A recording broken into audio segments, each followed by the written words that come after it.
आज अंशु को इतना रोता हुआ देख के बहुत ज़्यादा तकलीफ़ हो रही थी, बहुत ज़्यादा बुरा लग रहा था। ऐसा लग रहा था कि ना अंशु लोगों के बीच में सिर्फ़ पिस करके रह गई है। ना घर की है, ना घाट की। कहा होता है ना वो इधर की रह गई है, ना उधर की रह गई है। जहाँ वो रह रही है उनके खिलाफ़ वो बोल नहीं सकती। जिसके खिलाफ़ वो बोल रही है शायद उसके खिलाफ़ वो बोलना नहीं चाह रही है, पर मजबूरी में उसको बोलना पड़ रहा है। तो हेलो दोस्तों, welcome back to my channel Preeti Chaturvedi blog. कैसे हैं आप सब? आई होप अच्छे होंगे। आज अंशु को देखकर बिल्कुल अच्छा नहीं लग रहा था। अंशु की बातें सुन कर के बिल्कुल अच्छा नहीं लग रहा था। जैसा हमने अंशु को इतना मासूम सा बच्चों की तरह हँसते, खेलते, आरू-आरूही के साथ ही हमेशा देखा है, पर आज देख कर के ऐसा लग रहा था कि अंशु के दिल में बहुत कुछ है, बहुत कुछ वो कहना चाहती है, बहुत कुछ ऐसा है जो वो नहीं करना चाहती है, लेकिन उसको मजबूरी में वो सारी चीज़ें करनी पड़ रही है।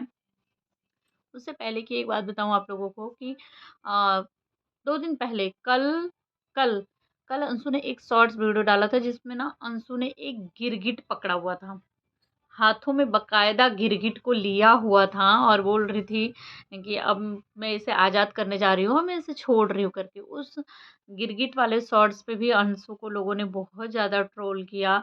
वहाँ पे सपना को लोगों ने बहुत ज़्यादा उल्टा-पुल्टा बोला कि अरे तूने तो सपना को पकड़ रखा है, सपना ये तो सपना है, सपना ही गिरगिट है। गिरगिट के जैसे सपना ही रंग बदलती है, तुमने सपना को पढ़ रखा है, अच्छा किया तुमने आज़ाद कर दिया। छोड़ो, छोड़ो इसे छोड़ दो, नहीं तो ये तुम्हें ही डस लेगी करके। गिरगिट है, बहुत ज़्यादा जहरीली है, इस तरीके के कुछ कमेंट्स वहाँ पे सपना के लिए आ रहे थे।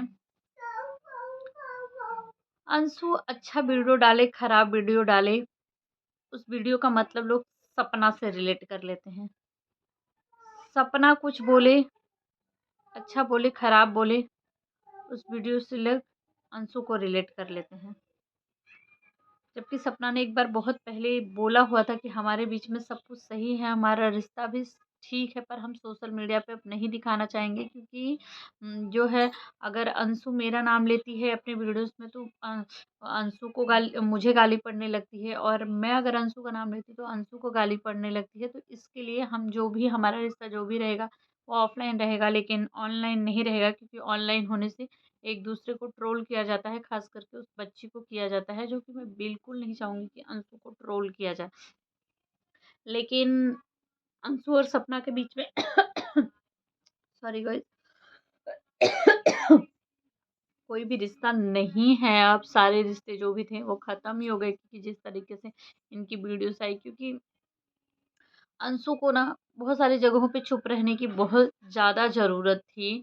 जिस तरीके से इतना सब कुछ उल्टा-उल्टा अंशु ने बोला, भाभी अब सबूत लाओ, दिखाओ, मैंने तो आपको बहुत पहले ही माफ़ कर दिया था, मुझे नहीं पता था कि आपके दिल में इतनी सारी चीज़ें चल रही हैं। आप क्यों बार-बार मेरा नाम लेके वीडियोज़ बना रही हो? वीडियोज़ बनाने से अगर आपको चीज़ों को क्लियर करना है तो वो ऑफ़लाइन क्लियर करो, यहाँ सोशल मीडिया पे रखने से डॉलर और व्यूज़ तो मिल जाएँगे पर इज़्ज़त चली जाएगी, जो कि मुझे बिल्कुल पसंद नहीं है। इस तरीके की चीज़ें अंशु ने बोली जो कि अंशु के मुँह से शोभा नहीं दे रहा था कहीं न कहीं, क्योंकि जिस तरीके से अंशु और सपना का रिश्ता रहा हमेशा माँ-बेटी के जैसा, इतना खूबसूरत, इतना प्यारा रिश्ता था। उस रिश्तों से ऐसी उम्मीद नहीं थी अंशु से, क्योंकि ये अंशु जिस तरीके से बच्चों की तरह रही है हमेशा से सपना के साथ, तो इस तरीके की लहज़ा जो अंशु ने यूज़ किया वो सपना के लिए वो बिल्कुल भी गलत था, बिल्कुल भी अच्छा नहीं था करके। लेकिन ऐसा लगा ना अंशु को आज वाली वीडियोज़ में देख के कि अंशु कहीं न कहीं मजबूर है, मजबूरी में आकर वो कर रही है। कुछ सच है जो अंशु जानती है पर वो बोल नहीं पा रही है, वो बता नहीं पा रही है। क्यों? क्योंकि अंशु जिस घर में रहती है, जिसकी वो बेटी है, सपना उसी के अगेंस्ट बोलने की बातें करती है। वही लोग हैं जिससे सपना को प्रॉब्लम हुई है, सपना के साथ जो हुआ वो उन्हीं ने किया था, क्योंकि अंशु तो सपना की ना सगी ननद है, ना सगी बेटी है। मानी हुई है, कहा जाए तो दूर का भाभी ननंद भाभी का रिश्ता है। तो इस हिसाब से ना अंशु जो है अपने घरवालों के खिलाफ तो बोल नहीं सकती, जा नहीं सकती है। और कुछ चीज़ें हैं जो वो मजबूरी में बोलती है, मजबूरी में उसको बोलना पड़ता है। लेकिन आज अंशु की वीडियो देख के ऐसा लग रहा था कि अंशु बहुत ज़्यादा तकलीफ़ में है, वो बहुत ज़्यादा हर्ट है। वो बोलना नहीं चाहती, वो लेकिन मजबूरी में वो बोल देती है। उसके दिल में बहुत सारी चीज़ें हैं जो वो करना चाहती, बोलना चाहती। शायद अगर आज सपना और अंशु नज़दीक होते, एक दूसरे से मिल पाते तो अंशु गले लगाकर सपना को जी भर के रोती। आज की अंशु की वीडियोस ना देखने के बाद यही लग रहा था। पर मुझे अब नहीं लगता गाइस कि अब ये लोग कभी भी एक होंगे, क्योंकि इनके बीच में जिस तरीके का दरार आया, जिस तरीके की चीज़ें अंशु ने बोली कि नहीं बोलना चाहिए था। बहुत सारी जगहों पे अंशु गलत थी, पर कुछ जगहों पे सपना भी गलत हो गई, क्योंकि सपना अंशु से उम्मीदें क्यों की? किसके खिलाफ बोलने के लिए? क्या सच बोलने के लिए? अगर उसकी मम्मी गलत है, सॉरी उसके पापा गलत हैं, या उसका भाई गलत है, या वो मम्मी-पापा यानी कि सपना के सास-ससुर वो गलत है, तो क्या अंशु बोलेगी? कौन-सा माँ-बाप बच्चे होंगे जो अपने माँ-बाप के खिलाफ बोलते होंगे? क्या बच्चे माँ-बाप के खिलाफ बच्चे जानते होंगे फिर भी वो चुप रह जाते हैं? नहीं बोलते। अगर सच में सपना ने अपनी बेटी अंशु को माना था, सच में, क्या आरू और आरूही से अगर ये सपना से कोई गलती हो जाए, आरू और आरूही जानती रहे, तो क्या वो अपने माँ-बाप मम्मी के खिलाफ जाएँगी? कभी सपना के लिए वो बोलेंगी? वो चुप ही रहेंगी ना। अगर कुछ बोलना भी होगा तो ऑफ कैमरा बोलेंगी, ऑन कैमरा नहीं बोलेंगी, वो भी सोशल मीडिया पे तो बिल्कुल भी नहीं बोलेंगी। तो अंशु को और सपना को मुझे ऐसा लग रहा था कि इनको ना ऑफ कैमरा बातें करनी चाहिए थी। अपनी बातें ऑफ कैमरा रखनी चाहिए थी। वहाँ पे शायद अंशु सपना को समझा पाती, या सपना अंशु को समझा पाती करके। जहाँ सोशल मीडिया पे तो वो कभी नहीं कहेगी अपने खिलाफ, क्योंकि उसको पता है कि अगर वो एक बार बोल देती है तो फिर अपने माँ-बाप के लिए अच्छा शब्द नहीं बोल पाएगी। अगर एक बार उनकी गलतियाँ यहाँ पे दिखा देती है, पब्लिक को दिखा देती है, ये पब्लिक है, ये देख लेगी, तो फिर इनको गुमराह नहीं कर पाएगी वो। इसलिए शायद वो नहीं बोल पा रही थी। आज भी उसके मन में बहुत सारी चीज़ें भरी हुई है। वो सुबह-सुबह वॉक करने गई, उधर जा कर के उसकी आँखों में आँसू थे, जिस तरीके से बोल-बोल के कि मेरे पास बोलने के लिए बहुत सारी चीज़ें हैं, पर मैं बोल नहीं पाती। मैं अपनी तकलीफ़ें, अपनी परेशानी किसी को बता नहीं पाती हूँ। मुझे अंदर ही अंदर होता है। मैं सोचती हूँ मैं आगे बढ़ूँ, सब कुछ भूल जाऊँ, लेकिन मैं बढ़ नहीं पाती। मैं खुद को बहुत समय देने की कोशिश की, लेकिन फिर मुझे ही लगा कि और कितना समय दूँ? मैं अपने आप को पूरी तरीके से बिज़ी रखती हूँ काम-धंधा में, ताकि मैं अगर बिज़ी रहूँगी तो मैं बाकी चीज़ों को नहीं सोचूँगी। लेकिन जैसे ही मैं खाली होती हूँ उन सब चीज़ों से, फिर मेरे दिमाग में वही सारी चीज़ें गूँजने लगती है। अगर मेरे दिमाग में कोई चीज़ चल रही है, तो फिर वो चलती ही चलती रहती है, वो चलेगी ही चलेगी। वो चीज़ें मेरे दिमाग से निकलती नहीं हैं।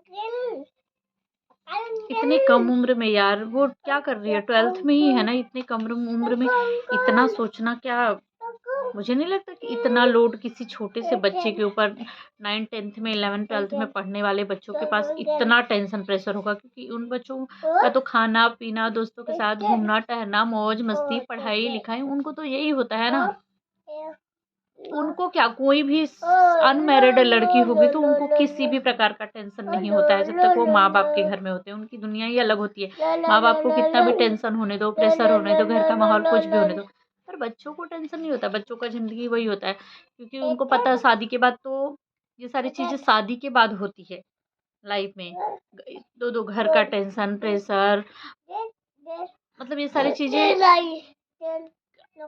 ये अलग दुनिया होती है, लेकिन उसको तो यही सारी चीज़ें इसी दुनिया में देखनी पड़ रही है, इसी घर में, इतनी कम उम्र में। मुझे बिल्कुल अच्छा नहीं लगा यार आज सपना को देख कर के। मुझे ऐसा, सॉरी, अंशु को देखकर मुझे ऐसा लगा कि अंशु के मन में बहुत सारी चीज़ें हैं जो वो सपना से कहना चाहती है। वो शायद सपना को गले लगाना चाहती है, या फिर जैसा कि अंशु हमेशा से बोलती है कि मैं भाभी को जब भी फ़ोन करती हूँ, भाभी मेरा फ़ोन नहीं उठाती है। भाभी बात ही नहीं करना चाहती है। मैं कितना भी फ़ोन लगाऊँ, कितना भी मैसेज करूँ, भाभी रिप्लाई नहीं देती है। तो ऐसा लगता है कि वो ना सपना से बातें करना चाहती है खुल के, लेकिन शायद सपना नहीं कर रही उससे बातें। तो सपना यार, मैं यही कहूँगी कि करो अंशु से बातें। तुम कहती थी ना कि हमारे बीच में कोई दरार नहीं डाल सकता, कोई कितना भी कोशिश करे नहीं हो सकता। अभी बातें नहीं कर रही हूँ तो मैं शादी के बाद बातें करूँगी। जब वो किसी और के घर जाएगी तो वो माँ-बाप वो लोग ज़रूर, वो परिवार ज़रूर मुझे समझेगा। तो जब तुम इतना प्यार करती थी तो अपनी बेटी समझ के माफ़ कर दो ना यार। एक बार उससे बात करो, उसके मन में शायद बहुत सारी चीज़ें, मुझे ऐसा लगता है गाइस, और कि उसे है ज़रूरत सपना तुम्हारी, तुम उससे बात करो।